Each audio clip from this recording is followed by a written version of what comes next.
Today we're going to talk about voltage regulators, more specifically buck regulators. We're going to talk about pros and cons of linear regulators as well as switching regulators, and we're going to dive deep into understanding the basics of buck regulators and how to design one.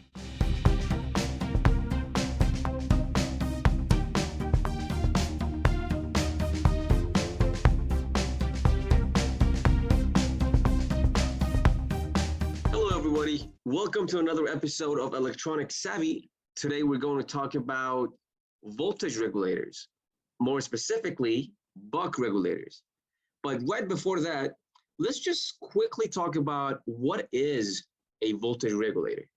So a voltage regulator is a circuit that essentially creates and maintains a fixed output voltage, regardless of the change to the input voltage or load conditions.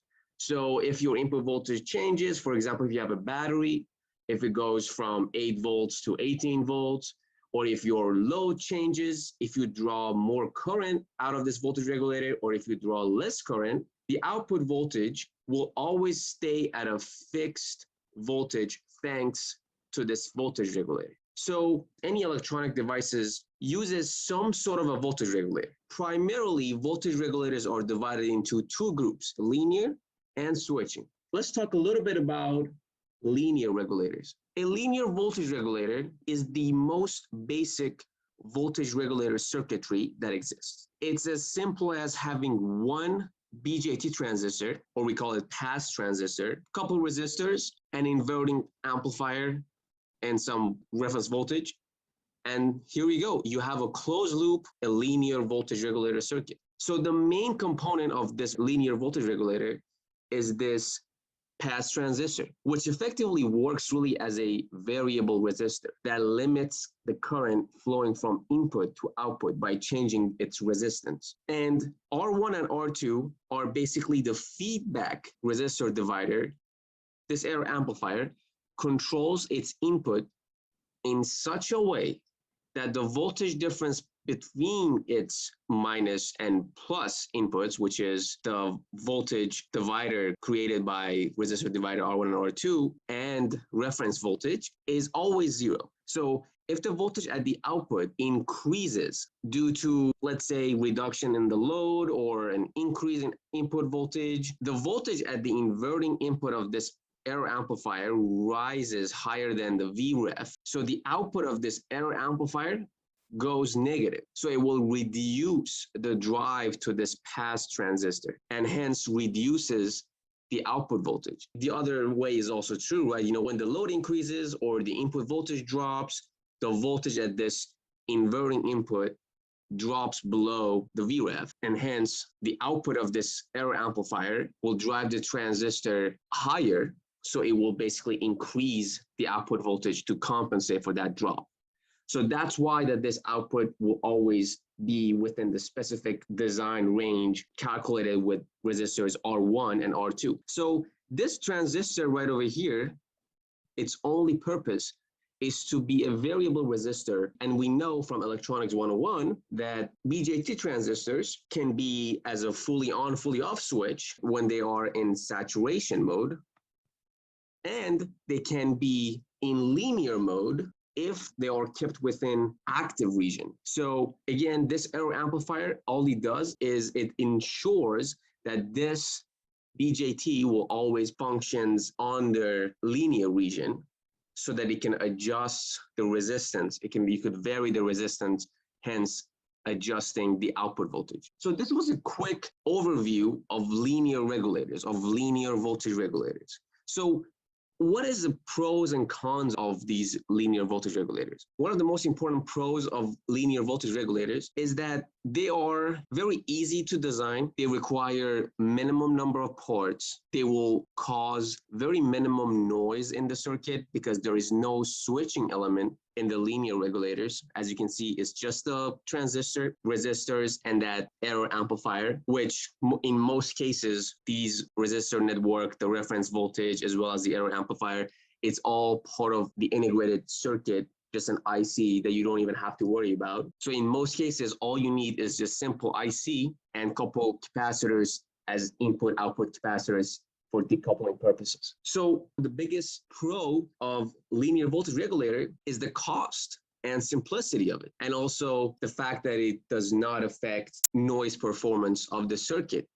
If you have a circuit that is prone to noise, EMI, or any radiation, you probably do want to use linear regulators because they do not contribute to any noise in the circuit, which is unlike switching regulators, which we're going to talk about in just a second. One con of linear regulators is that they're very inefficient. So if you think about it, if we have an input voltage that's rated for, let's say, 18 volts, we have an 18-volt input, and you have a circuit that works only off 5 volts on the output. What it really means is you need to drop 13 volts, because it's 18 minus 5 volts, 13 volts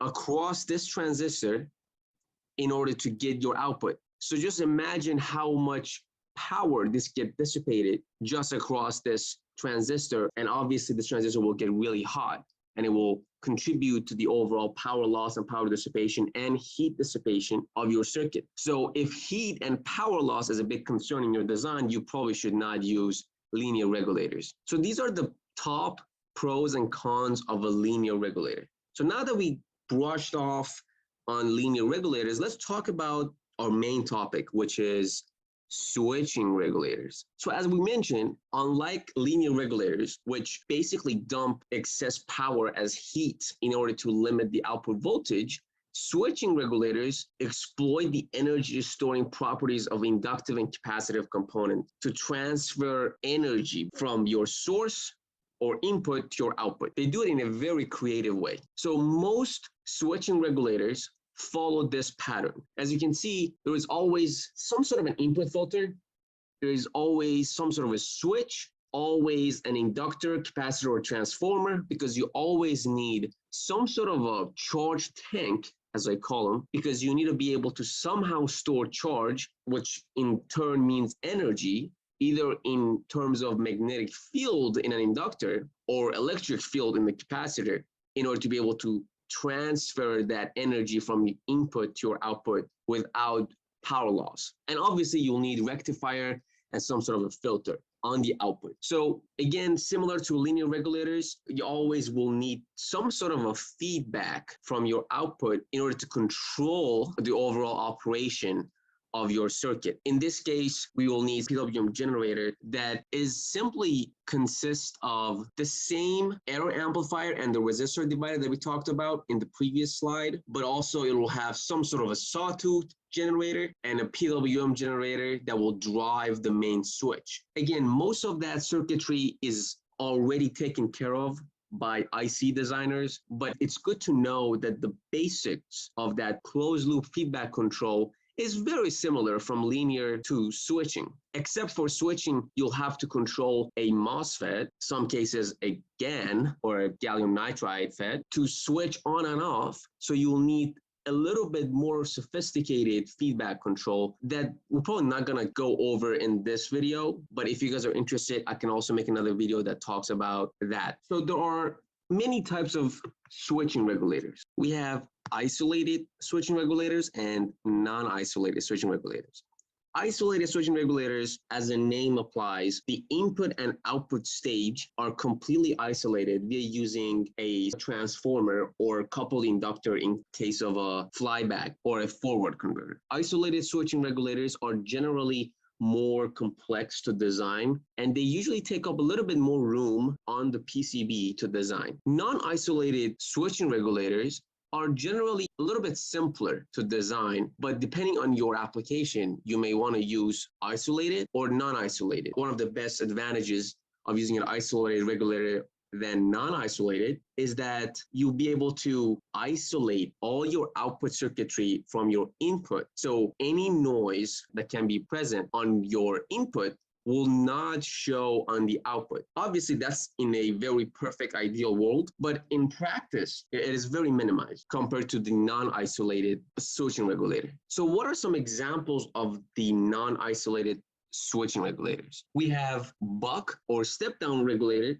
We have boost or step-up converter. buck boost that is able to step down or step up the output voltage in compared to the input. We have choke converters. The choke converter is another form of buck boost converters where the output voltage is inverted, and the Sepik converter or Zeta converter is another type of buck boost converters which are widely used, and the output voltage is non-inverting. That's in contrast to the choke converter. So today, as I said in the beginning, we're going to focus on non-isolated buck regulator or step down.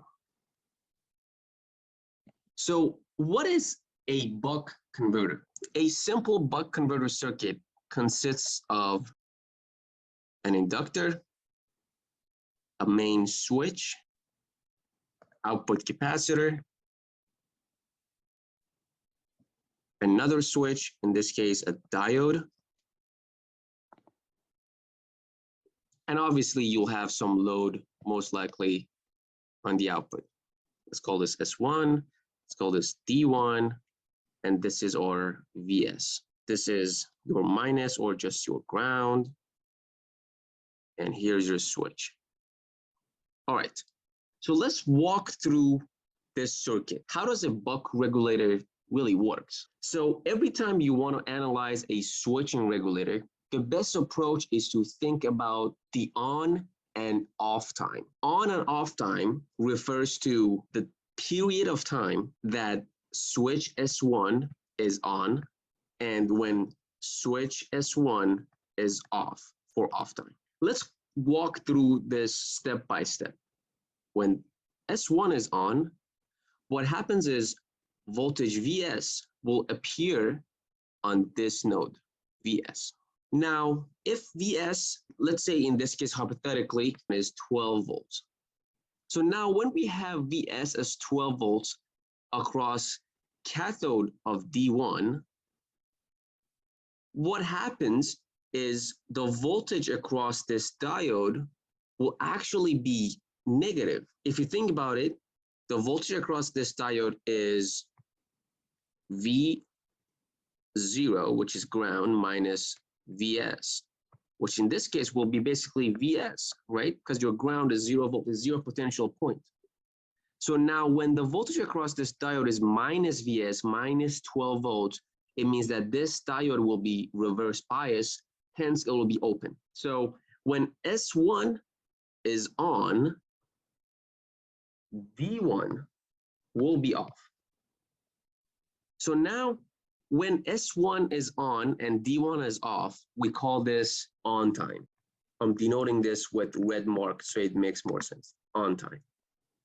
During on time, the current starts flowing from the supply, goes past through this switch S1, and since D1 is reverse biased, the current flows directly through this inductor.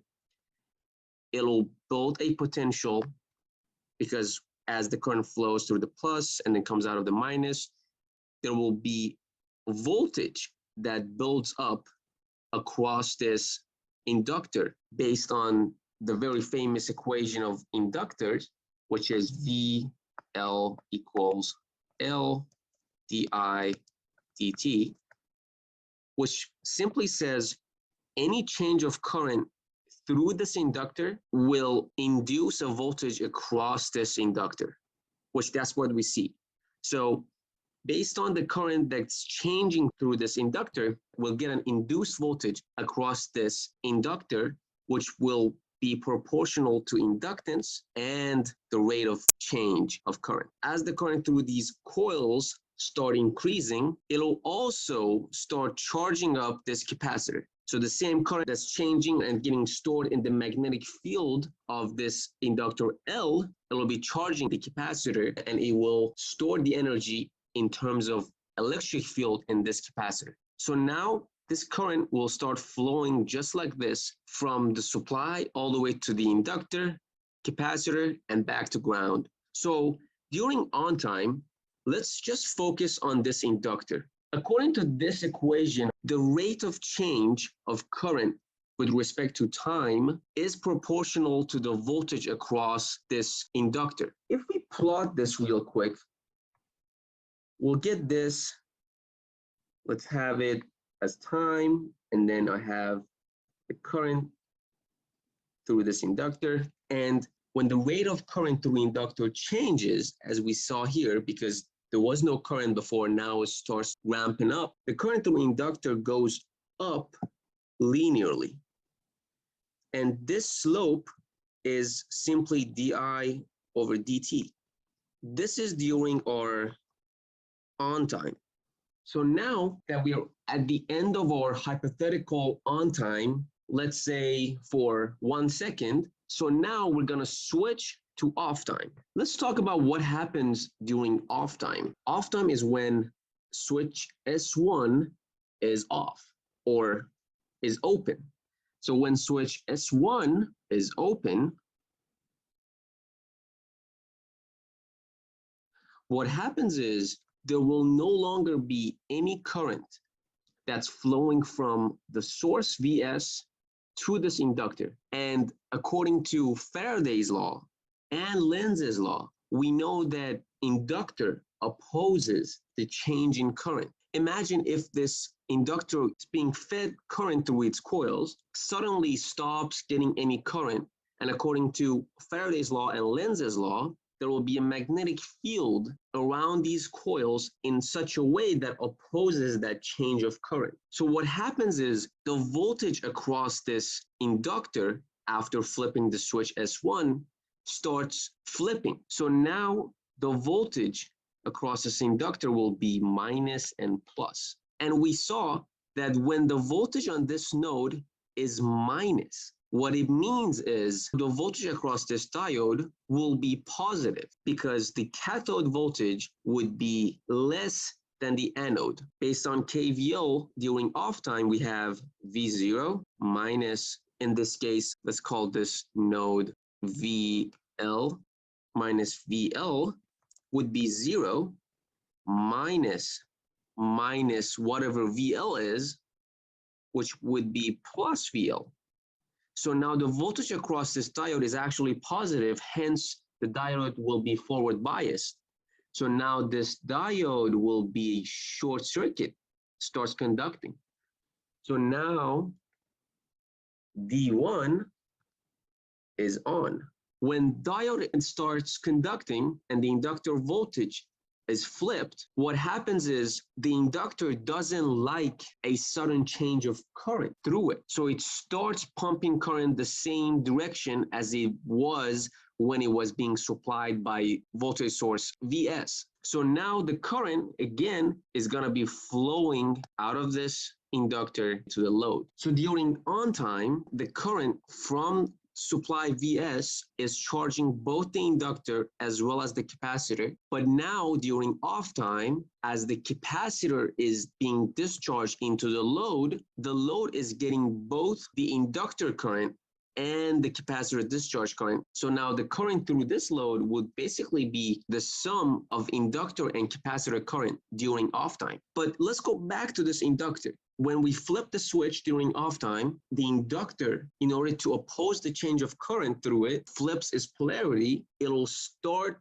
pumping current into the load, and therefore the rate of current will start decreasing with time. That's when we get this ramp down slope. Now we have a negative di over dt that happens during your off time. We're assuming that this buck converter is operating in CCM, or continuous conduction mode, where the current through inductor will never hit 0. And as you can see, if we assume that this is 0 amps, the current through inductor will ramp up during on time because we have it hooked up directly to the source. And then it starts ramping down, but slowly, because it's still opposing change in current, but based on conservation of energy, inductor has a set inductance value, and therefore it can hold on to that current for only so long until it gets completely depleted. And during off time, the inductor current starts going down until the beginning of the next cycle, which would be another on time. So this whole on-off cycle repeats thousands of times per second, and that is why we call this voltage regulator switching. And as you can see, there is no real power dissipation in this case.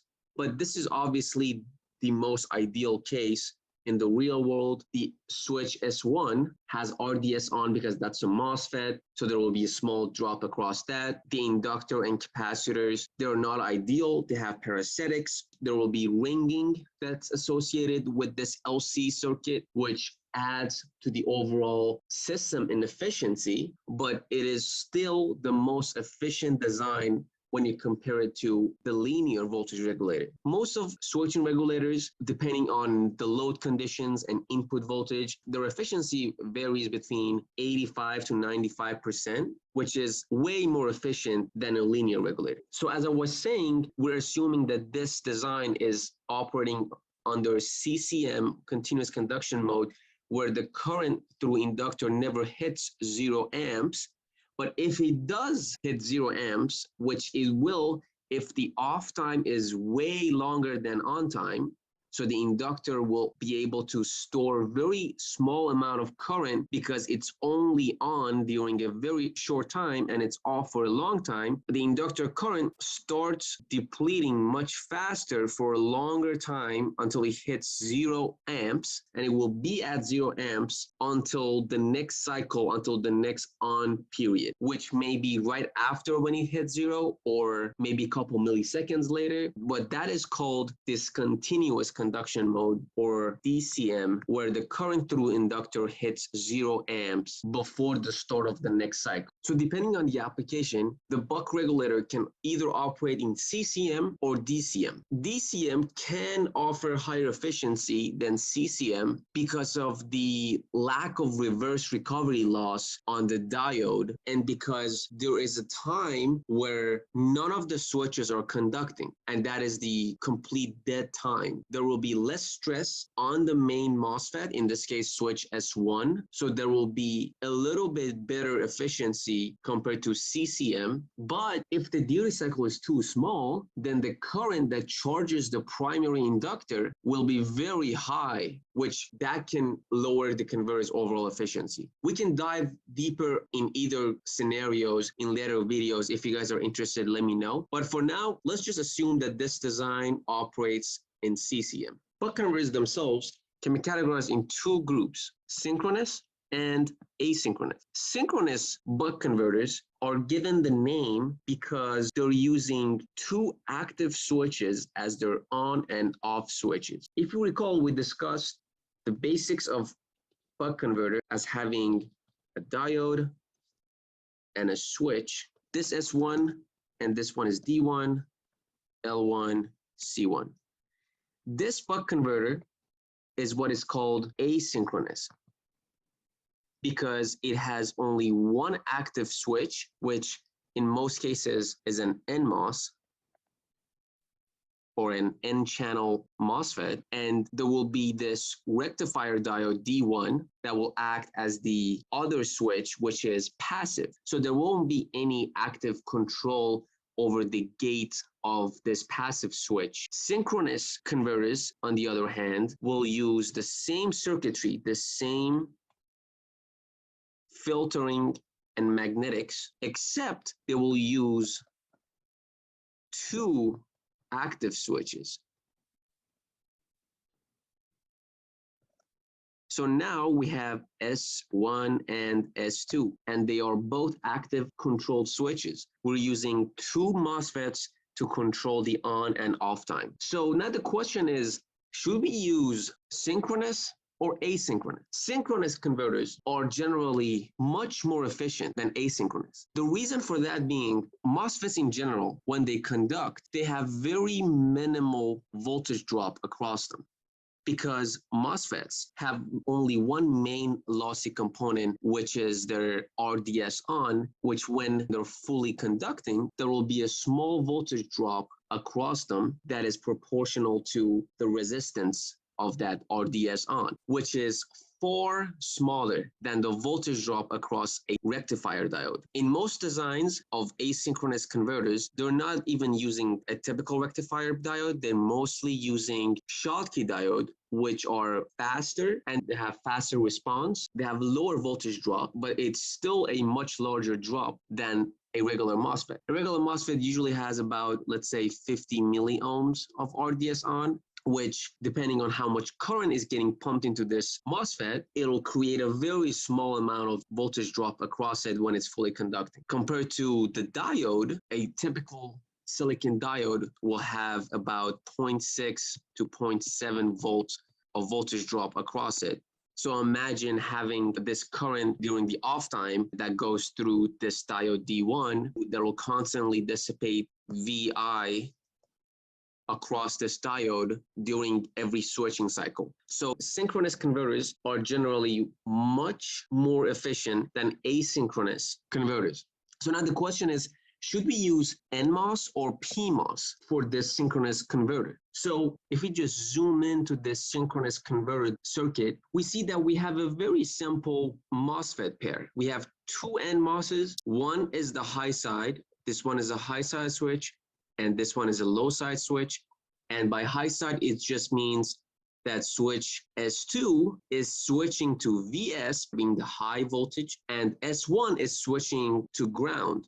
As you can see, that's what we have. We have here the ground, and we have S2 connected to our VS supply. So now, should we use PMOSs or should we use NMOSs? PMOSs are generally less efficient than NMOSs in switching circuits. They usually have about 30% less efficiency when we use a PMOS. And the reason for that is the carriers in NMOS are electrons, which travel twice as fast as holes, which are the carriers in PMOS. So with this distinction, PMOSs are generally more immune to noise because they use holes as their carriers, whereas NMOSs use electrons. So NMOS is much faster. So if a PMOS wants to achieve the same switching frequency as the NMOS, it needs to have double the capacitance, which in turn will be half as fast. So therefore, NMOS will be generally a more efficient MOSFET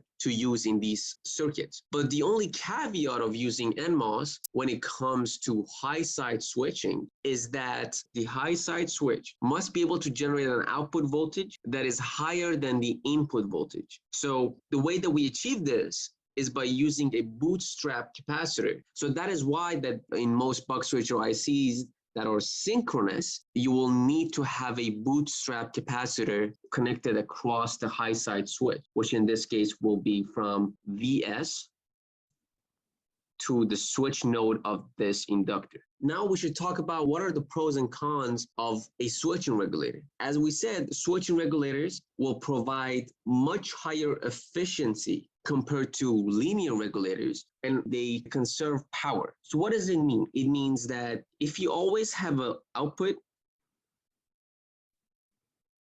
a switching regulator, we also call them switching mode power supply or SMPS, and you have an input, the input power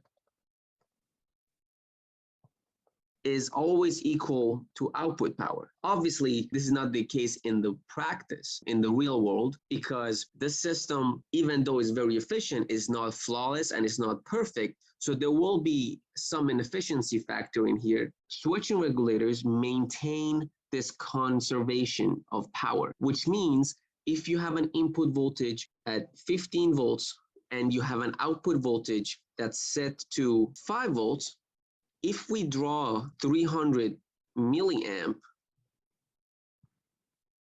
from the output of this switching regulator, the input will only see 100 milliamp being drawn out of the input.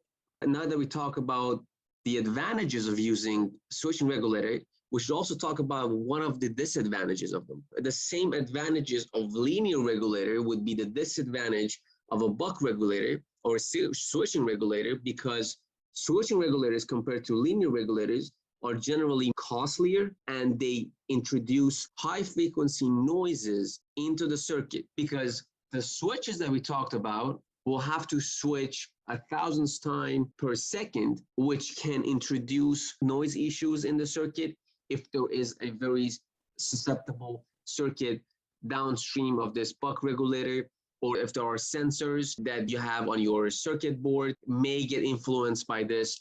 So these two are the two main disadvantages of using switching regulators, but in some application, the advantages of using a buck regulator will outweigh the disadvantages. So that is it for today. Hopefully you guys learned something new about voltage regulators, linear and switching regulators. For the next video, we're going to take the same buck regulator that we talked about today, and we're going to simulate it in L2 Spice and discuss exactly what goes into selecting different passive components like the inductor, the capacitor, resistor values for feedback network when it comes to a real application using a real buck switch or IC. Thanks again, guys, for watching. If you guys like these kind of videos, don't forget to subscribe to stay tuned for next videos, and don't forget to drop a like, leave a comment, subscribe if you haven't, and I'll catch you guys in the next video. Peace.